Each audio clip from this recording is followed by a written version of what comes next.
My story starts years ago. My husband and I have been married for 11 years and together for 16, which is roughly half of my life now.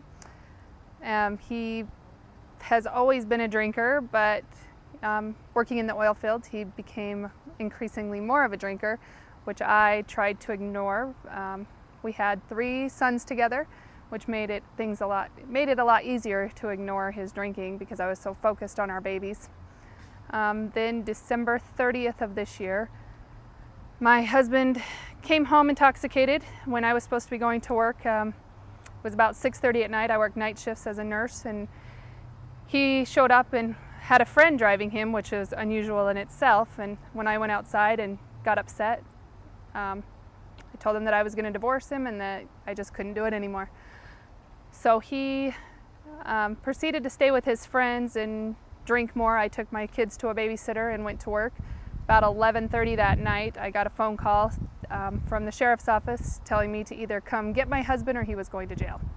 So, of course, being the codependent person I was, I went and picked him up. He went right into the house, went to bed, passed out while I stewed all night long. The next morning when we got up, I expected the usual, "I'm sorry, it won't happen again, I can't believe I did that." And instead he looked at me and said, "I can't do this anymore, I'm going to kill myself." So I kind of sat there for a minute not really knowing what to do and upset and crying, and I just didn't know where to turn.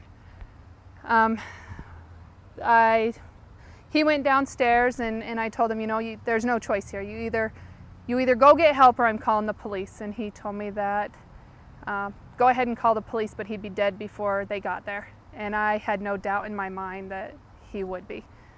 So I got online and Journey was one that popped up. I called them right away. They were very nice. They told me, it's probably about 9 o'clock in the morning when I called.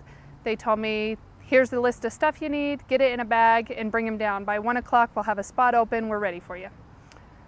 So he, of course, didn't really want to go. I called his sister who came over and kind of helped me talk him into it, if you will. Loaded him in a car with all the belongings and came down here.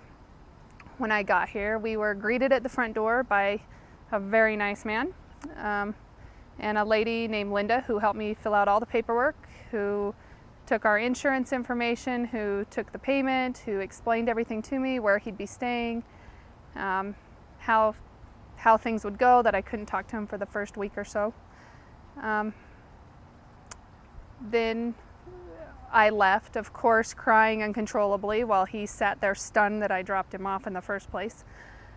And the first week went by. I came to the first Saturday meeting.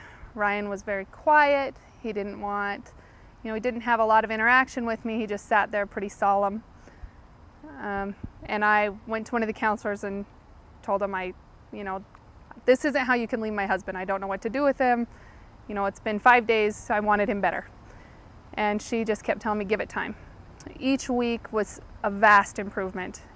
28 days does not sound like a long time, but by the end of that, it was all I could do to get him to leave here. He absolutely loved it. He felt comfortable. All he could talk about was all the spiritual interactions he had and how, he knew that it was a place for him to be. We felt comfortable here. My sister-in-law and I, who came down to visit, of course, every week, they always made us feel welcome. They just did a wonderful job. They even now continue to, anytime we need to come down, we're able to come down and talk to a counselor or just go to a family meeting and kind of refresh on what we've already learned. Our family is back to being a family. I can trust him with my kids. I don't have to worry anymore about if he's going to kill someone in a car wreck, if he's going to end up dead. I don't wait for the phone to ring in the police station to tell me that he's in jail. It's just a whole new life, and it's much better. So that's our story.